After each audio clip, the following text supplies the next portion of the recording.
তখন থেকে আপনাকে দেখা যাচ্ছে। হ্যাঁ আমরা দেখেছি জন্মদিন থেকে দেখতেছি আপনাকে। ওই দিন আপনি ঘোষণা দিয়েছেন আপনি হিরো আলমকে বিয়ে করবেন, তাকে নিয়ে সংসার বাঁধতে চান। একটু জানতে চাই। আমি এরকম কোনো কিছু বলিনি, আমি বলছি যদি আল্লাহ লিখে রাখে তাহলে। জন্ম মৃত্যু কিন্তু ভাই আসলে আল্লাহ রাখে। আল্লাহ যদি চান, আমার যদি লেখা থাকে তাহলে হবে ভাইয়া। এখানে আমি জোর করে একদম মানে আমার করতে হবে এরকম কোনো কিছু না। যদি আল্লাহ তাআলা চায় তাহলে। আর এখানে বিয়ে শাদীর বিষয় কোনো কথা না। এখানে আমরা কাজ করব, আমরা মডেল, উনি আমাদের কাজ করাবে, এতটুকুই। আচ্ছা, আপনার পাশে একটু আগে দেখতে পেলেন আরেকটি সুন্দরী মেয়ে বসে আছে, তিনিও কিন্তু বলেছেন তিনিও হিরো আলমকে বিয়ে করতে চান আল্লাহ যদি চায়। আপনিও চাচ্ছেন। আসলে এক হিরো আলম কতজনের মন দেবে? এক হিরো আলম কতজনের মন দেবে সেটা না, এক হিরো আলমের মতো মন মতো হবে কয়জন, আগে এটা বের করে। হিরো আলমের মন মতো একজন বের করতে হবে, তাই না? হিরো আলমকে তো সবাই মনে করেন ইউজ করে যাচ্ছে, এরকম তো হলে সমাজটা নষ্টর দিকে যাবে। যে কোনো একজন আসুক এবং তার সন্তানের দায়িত্ব নিক, হচ্ছে সে যেরকম চায় সেরকম হোক, তাহলে সমাজটা মনে হয় যে নেগেটিভ দিকটা পজিটিভ দিকে চলে আসবে। আচ্ছা, হিরো আলমকে সবাই বিয়ে করতে চায় কেন? হিরো আলমকে সবাই বিয়ে করতে চায় কেন? অথবা তাদের কোনো স্বার্থ আছে।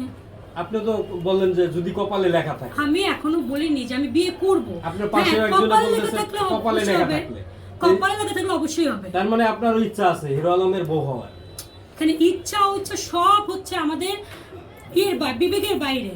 এখন যদি দেখি যে না আল্লাহ তাআলা হিরো আলমের সাথে আমার জুতি লিখে রাখছে, আপনিও পারবেন না, আমিও পারবো না ঠেকাইতে। বিবেক বাদ দিয়ে যদি আবেগে কাজ করে ফেলে? আবেগে দুনিয়া চলে না ভাইয়া। আবেগে হলে দেখা যাবে সামনে। হ্যাঁ, আবেগের সামনে দেখা যাবে। আলম ভাই যদি আমি থাই, আপনি বিয়ে করতে চাইছেন না, কাজই আমি নিজেই। হ্যাঁ, আমি নগদ বিয়ে পড়া দিব, টাকা যা লাগে আমি দিব। এগুলো একটু বেশি আলম ভাই সুমনা বলেন, সোয়া বলেন, আরো মনে করেন লাভলি বলেন, আরো অনেক মেয়ে আছে। আমি 30টা মেয়ের ঘোষণা দিয়েছি, ইতিপূর্বে আপনারা দেখতেছেন। চারটে মডেল ইতিপূর্বে আপনার সামনে প্রেজেন্ট করেছি। আরো বাদ বাকি আমরা 27টা আপনার সামনে প্রেজেন্ট করে, এর মধ্যে ভাগ্যে কারোর সাথে লেখা থাকে বিয়ে হবে না হবে না, বেশি সাবজেক্ট আপনারা নিশ্চিন্তে থাকেন। মিডিয়াতে হিরো আলম এবার বেশি যাবে না, নিশ্চিন্তে থাকতে। আচ্ছা আপু, আপনার কাছে একটা লাস্ট প্রশ্ন, সেটা হচ্ছে আপনি কিছুক্ষণ আগে বলছেন আপনি হিরো আলমকে সবাই ইউজ করে, আপনি কি হিরো আলমকে ইউজ করবেন কিনা? আমি প্রথমত ভাইয়াকে বলি যদি ভাইয়ের সাথে আমার কাজ হয় ইনশাল্লাহ কাজ করব। আমি অ্যাটলিস্ট অন্য কোনো আর্টিস্টদের মতো, জানি না কি করছে, বাট আমি অন্য কোনো আর্টিস্টদের মতো ভাইয়াকে মানে একটা ভালো পর্যায়ে গিয়ে মানে ভাইয়াকে ভুলে যাব না। আমি অবশ্যই বলবো যে আমি ভাইয়ার জন্য এই জায়গায় আসছি, তার যতটুকু হচ্ছে আমাকে হেল্প করা করবে, আর তার সম্মান যতটুকু রক্ষা করার দায়িত্ব আমি করবো। একটা ওই যে 2 দিন পর পর গিয়ে বলবো কে হিরো আলম চিনি না, এটা সেটা এরকম কোনো কিছু শুনবেন না আমার মুখ থেকে। আচ্ছা, আলম ভাইয়ের কাছে একটা প্রশ্ন, সেটা হচ্ছে যে এইখান থেকে অনেক নায়িকা আসবে চলে যাবে, এটাই স্বাভাবিক।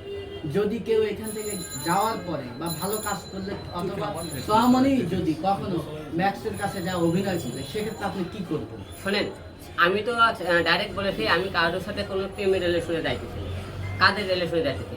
তাদের ভালো লাগলে আমার সাথে কাজ করবে, ভালো লাগবে না আমাকে ভালো লাগছে 10 জায়গায় কাজ করতে পারে, এটা তার একান্ত ব্যক্তিগত বিষয়। তাকে তো ভালো লাগে না, আমাকে ভালো লাগলে আমি বলবো ঠিক আছে ভাই তুমি কাল থেকে তোমার সাথে কাজ করবো, তোমার চলাফেরা কাজ করবো আমাকে ভালো লাগে, আমি রাখবো, তাই তার মধ্যে কাজ করি। আপনার সাথে যদি অন্য কোনো নায়িকের সঙ্গে কাজ করে, সেক্ষেত্রে তাকে নিয়ে কি আপনি কাজ করবেন?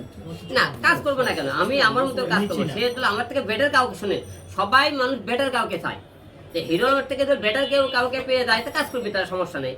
আমার তো দেখতেছে না সে আমার থেকে বেটার কারোর সাথে কাজ করে, তার থেকে আমাদের নিম্নমানে কাজ করতে, তার থেকে আমার কাজের কোয়ালিটি থেকে তাদের যাদের সাথে কাজ করতে সেই কোয়ালিটি আরো লোক আর কোয়ালিটি, সকল তো আমি তার সাথে কাজ করবো না। যে আমি তাকে একটা জায়গা এত তৈরি করলাম, এত খাইতে ফুটে এত কষ্ট করে একটা জায়গা ছোঁয়ামনি, যে ছোঁয়ামনি কেউ চিনতে আসছিল না, যে সুমনা কেউ চিনতে আসছিল না, এইরকম মনে করে যাচ্ছে নুসরাত, রিয়ামনি, ইতি, অনেক হিরো আলম তৈরি করছে বাংলাদেশে। অনেকে বলে হিরো আলম, কিন্তু একটা দিকে হিরো আলম 10টা রিয়ামনি, সোয়ামনি, সুমনা তৈরি করতে পারে। আল্লাহ পাক থেকে এই ক্ষমতা দিয়েছে, 10টা লোকের সামনে আমি প্রেজেন্ট করতে পারি। তা আমাদের হাতে একটা লোক একটা টাকা করে খেতে পারে, যতটা যাইতে পারে, এটাই আমার সফলতা। তার আমার সাথে কাজ না করলে সমস্যা। আমি যে প্রশ্ন আপনি বলছেন, আপনার সাথে কাজ করবেন,